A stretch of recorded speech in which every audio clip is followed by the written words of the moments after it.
Here we are, ladies and gentlemen, about to go win $500,000 and show you boys how it's done in a real fantasy football setting, real fantasy football tournament. For those of you that aren't familiar with this, we are on Underdog.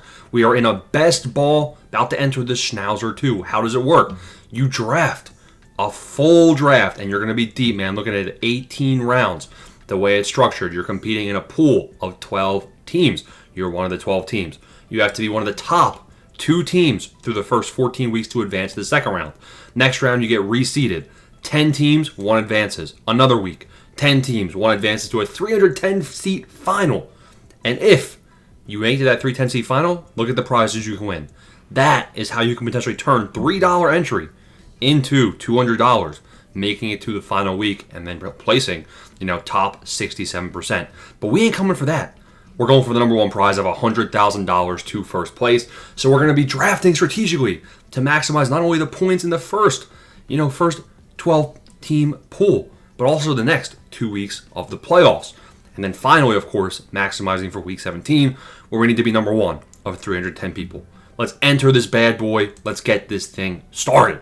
As you can see, ladies and gentlemen, we come in here at pick number 9. Now, pick number 9, Christian McCaffrey is a rising ADP. He's now around number 8. We're probably going to be looking at Malik Neighbors, Christian McCaffrey, Amon-Ra St. Brown, Genty. Those are the tier of guys we're going to be thinking about. Top 6 picks are usually all pretty much the same. You got Jamar going off. You got Jefferson, Gibbs, Saquon, Bijan, etc. Let's see who we get here at the number 9 pick again, targeting the names we mentioned. Hopefully, CMC. We are now 3 picks away, and looking at what we're going to be working with, we got Puka, CMC, and Neighbors still on the board. We'll probably just take the best out of those 3. You see CMC going at 7. He's a big ADP riser so far at this point in the offseason. So we got Genty in play. We got Puka in play. We got Malik Neighbors in play. Malik was actually the one I wanted here. But the good news is, Puka Nacua, typical ADP of 7.9. So his ADP is around 8. So we're going to be getting him a whole pick later than his ADP, which is actually going to allow us for a bit of a unique start. Hopefully we get a faller at number 16 as well. Because the whole point of this is optimizing for unique starts, maximizing the ceiling, maximizing the upside. Puka Nacua allows us to do that here with the falling value. So I do like that. If Genty falls to us at pick 16, that would be true insanity. If not, we might have to go with a more boring star like Puka, and then Nico, Puka, and BTJ, Puka, and London. We'll see what happens. We'll see what falls to us here. We are on the clock. AJ Brown's gone. BTJ's gone. Everybody we want is gone. I think we're going to have to be boring here. Now, Drake London's a big riser, so I don't really love a Drake London-Puka start. But there's a chance these two guys can be league winners. I'm tempted to go HM, but we're going to hammer wide receiver values early on in this draft. It's a lot easier to get falling running back values around round 5. Kamara's going to be there. RJ Harvey's going to be there. Chuba's going to be there. Whole tier of guys down here. Where, the wide receivers around that range, you're looking at Jordan Addison, you're looking at Brandon Ayuk, who's going to be on the PUP. So I'm actually fine going wide receiver out the gate. I like the Brock Bowers and Devon Achane falling value here that we're seeing at 18, 19. Let's see who we get here in the third round. I know there might be some quarterback values that are going to be tempting to us. Now that we have 2 alpha wide receivers, we kind of can have some flexibility here. If Trey McBride makes it to us here, that would also be in play. We'll see if he falls. All right, so we're a few picks away here now. I really like the team at number 1. Let's go over and look at that. We got Jamar, we got Tyreek, and Marvin Harrison. Those are 3 guys that can definitely... Jamar and Tyreek, I think Tyreek's a great ADP falling down boards. We're a couple picks away. Trey McBride goes, so we don't get that falling value. So we're 3 picks away. There's 2 falling values here. One of them goes. I really don't want Devontae and Puka. I feel like Devontae and Puka on the same team is going to cap our upside, and I really don't want a Stafford stack. I think Kyron here might be the pick. Or I'm between Josh Allen. But the reason I'm not going to go quarterback, right? We're going to have 6 more picks before us next. I'm fine with taking Lamar. I think there's going to be more stacks potentially for us with Lamar Jackson. I'd rather have Zay Flowers than Keelan Coleman or whoever the Bills are going to have. But I mean, if we're chasing that Week 17 ceiling to really win the 300 or the 100, win the 310 team pool, I think Lamar Jackson's going to have to be stacked up with either Bateman, Andrews likely, or Flowers, whereas Josh Allen's going to be kind of unstacked, and you'll be chasing a rushing upside ceiling. Let's see if we get Lamar or Josh Allen to fall to us here. If not, we'll be pivoting in a different direction. So we're a couple picks away. Josh Allen goes there at pick number 12, and his team now looks like Genty, BTJ, and Josh Allen. I'm not going to lie, I don't like his team. I'm not going to lie. Yeah, I don't like the DJ Moore pick there either. Breece Hall, Lamar Jackson. This is where it's going to get interesting. If we get the Breece Hall falling value, I think I'm going to have to take Lamar goes, and now I really hope Breece doesn't go. Yes, let's go. Breece Hall falls to us at pick 40. And now we're going to have a pretty balanced start. We're going to be playing catch-up at wide receiver here after we go running back at the 3-4 turn. So we got Puka, we got Drake London, we got Kyron, we got Breece Hall. Now, a lot of people are thinking Breece Hall might fall. Travis Hunter at 41, that's a bit of a rising value. But Breece Hall, listen, guys, I know we have Breece Hall being a bit of a faller. They're saying Braylon Allen's going to be involved. They're saying Isaiah Davis is going to be more involved. Don't worry. Don't worry. If the Jets really want to win, they're going to have Breece Hall involved. Breece Hall, Justin Fields can't throw the ball more than 10 yards, and Breece Hall is going to be running 2-yard routes.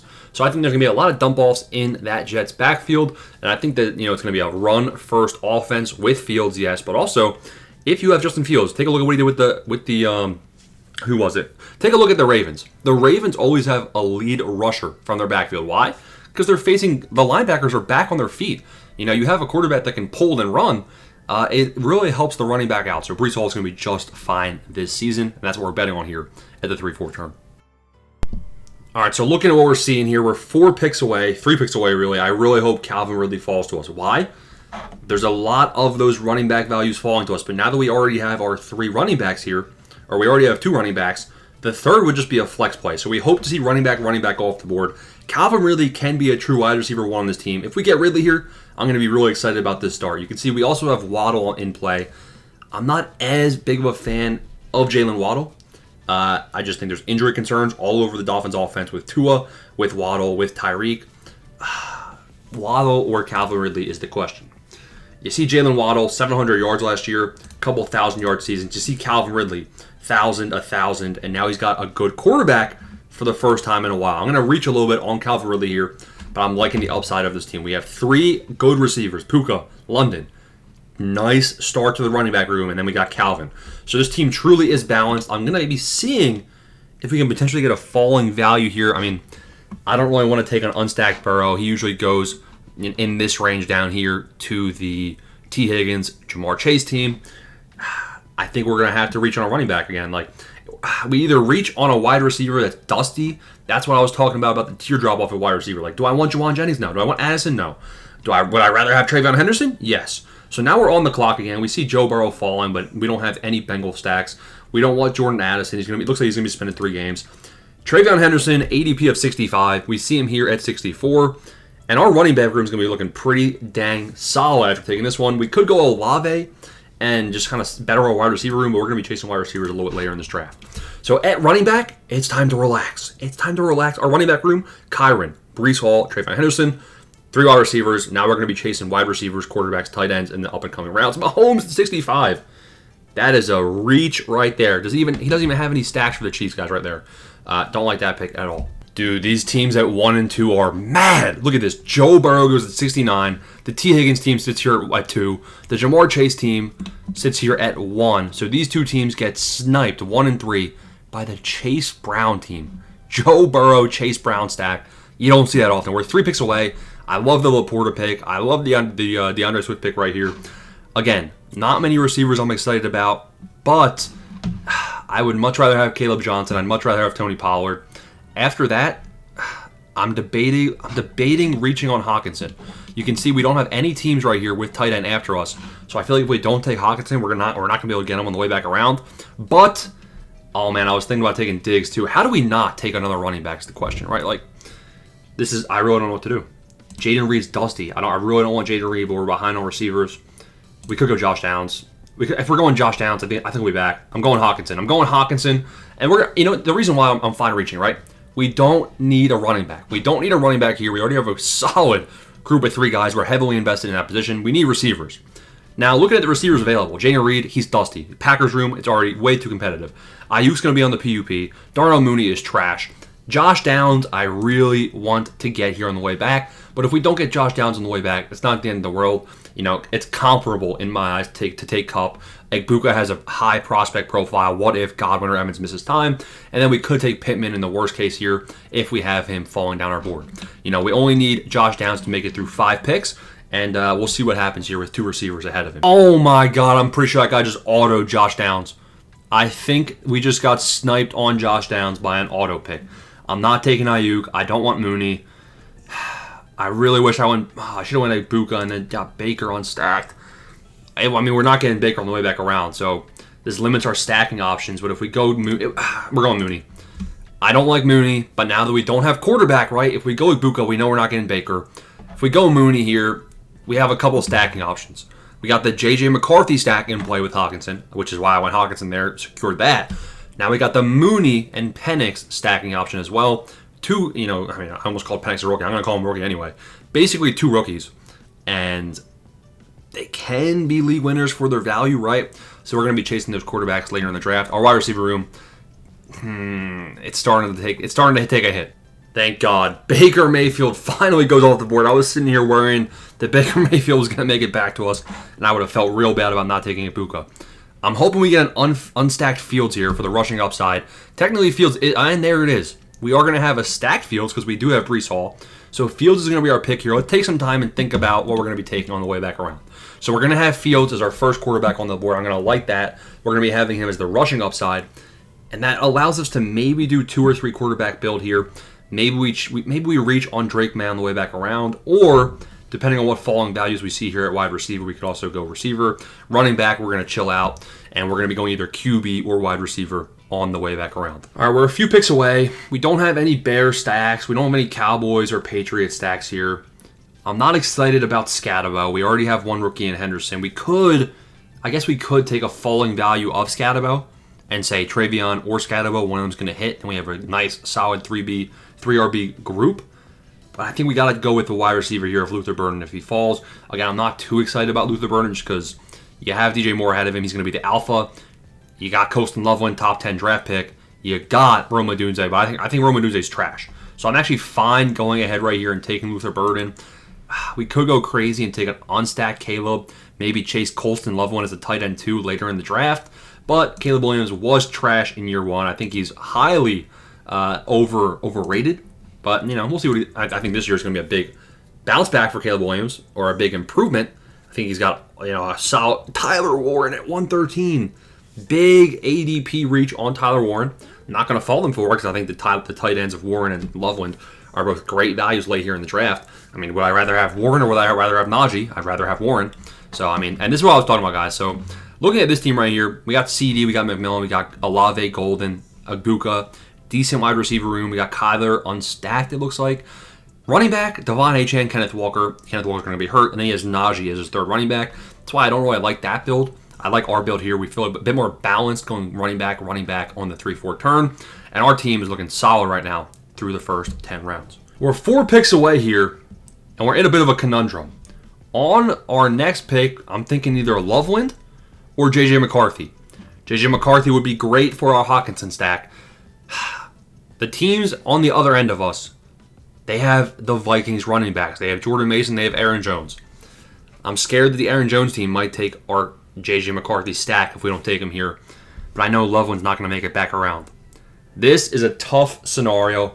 See, the thing is, I'm okay taking Tucker Kraft as our tight end 2, which is why I am going to go pass on Colston Loveland. I'm going to take our second quarterback here with J.J. McCarthy. Quarterback room, Fields for the rushing upside. J.J. McCarthy, hopefully for the points per game upside, a bit more consistent. And with the Hawkinson stack to maximize, hopefully our stacking in the final couple weeks. We got Fields and Breece Hall. Hopefully we control that Jets rushing room. What if the Jets offense is better?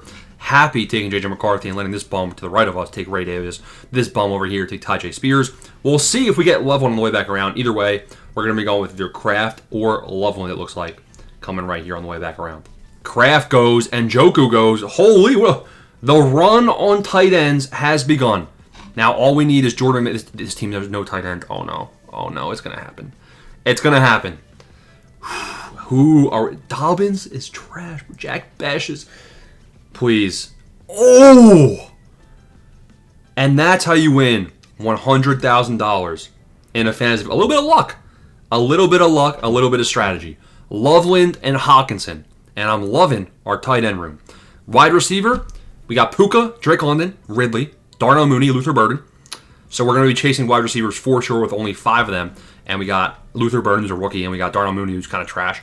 We got Hawkinson, Loveland, tight end room. We got running back. We got 3 RBs as well. So I think we are going to go with a 3 quarterback build potentially if we can get Michael Penix on the way back around. So if we get Penix on the way back around, this team will be insane with a Drake London, with a Darnell Mooney, with a Penix stack. That would be the best case scenario. And then we're going to be going 2 tight ends with Hawkinson, Loveland, chasing running back and wide receiver values in the final 4 rounds. If we get Penix right here, fingers crossed. We need Penix to fall 3 more spots. These teams already have 2 quarterbacks each. But that didn't stop Bryce Young from going off the board. Michael Penix, I don't want to jinx it. Penix, welcome home. It's a no-brainer. Quentin Johnston does make it a bit more enticing, but we do have Thielen as a potential wide receiver on the way back around. We have Michael Penix now stacked up with Drake London, with Darnell Mooney, and now I'm loving this team. We're going to be solely running back, wide receiver, I believe, through the last 5 rounds. I was actually thinking about what if we don't get Penix, and I was thinking, you know what? We could potentially target at number 177 a falling value of Cam Ward. Again, you don't want to reach on Cam Ward here at 162 as your 3rd quarterback, so I would have had to wait. But I'm glad we did get the Michael Penix value. Now we're looking. Pitts is also enticing. A Penix and Pitts stack. We could just have the whole Falcons offense at that point. But I don't think we can afford a 3rd tight end here when we're sitting with Hawkinson in round 7 and Loveland. And we also are kind of now hurting on the wide receiver and running back front. So we're going to have to be strategic about our next couple of selections.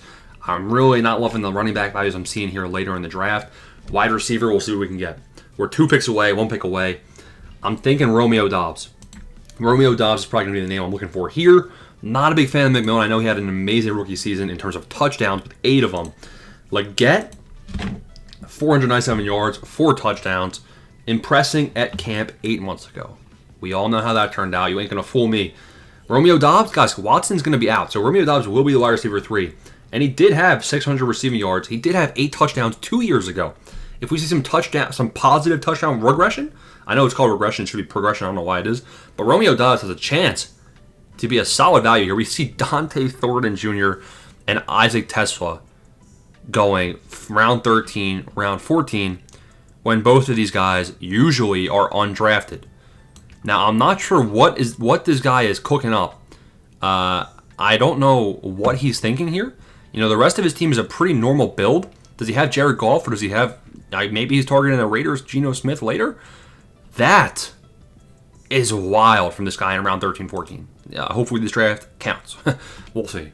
And this is going to be tough. It's going to be a tough choice for us between Jalen Noel and Alec Pierce, but it's not, because Alec Pierce goes 2 picks ago. I did not know that guy had 800 yards last season. That's kind of wild. We're going to have to go with the wide receiver 3. I'd rather have the wide receiver 3 on the Texans than the wide receiver 2 on the Patriots. Really, it's just game script. I know that, Michael Wilson is tempting just for the consistency, but, 7 points a week, you're not really going to see a big spike week from Michael Wilson, most likely, whereas Jalen Noel has a bit more upside. So we're catching up on wide receiver. We go Dobbs, we go Jalen Noel. Now we have, 5 receivers. We got Puka, we got Drake London, we got Calvin Ridley. That's a solid 3 receivers.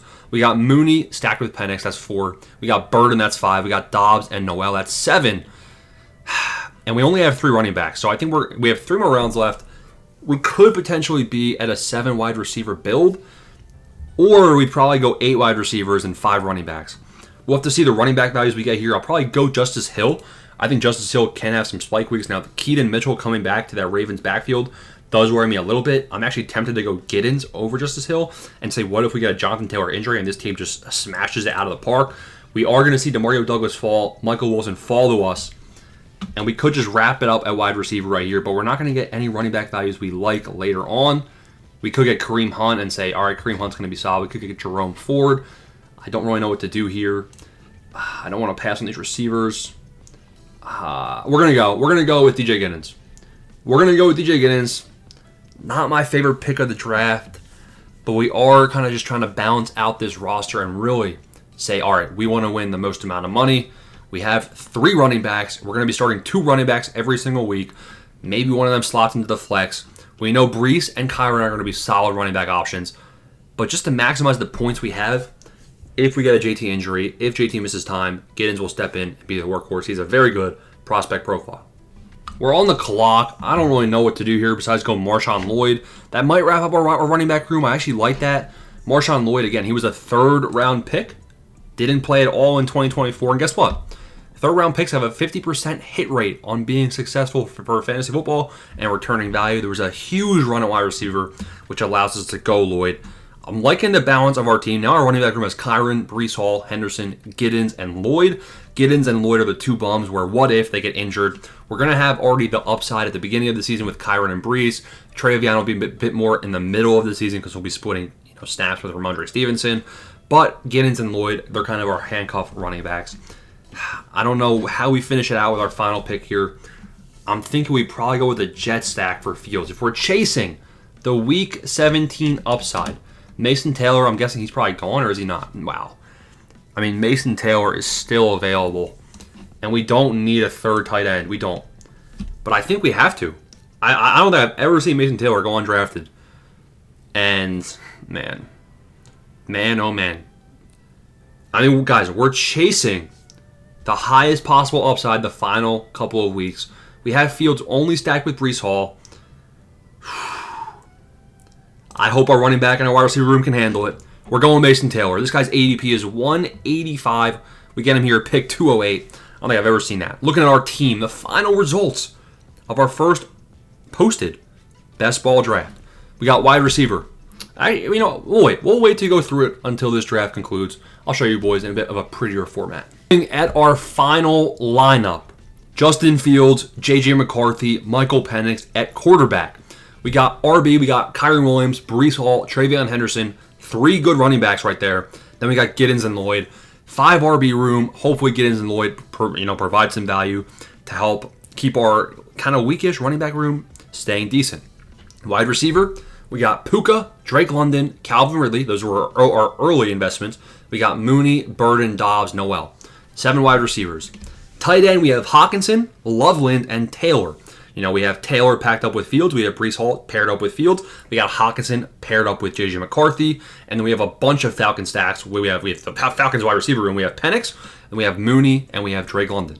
That is our first best ball draft that we've done posted on the channel. Let me know if you guys want to see more. Smash that subscribe button, boys. Peace.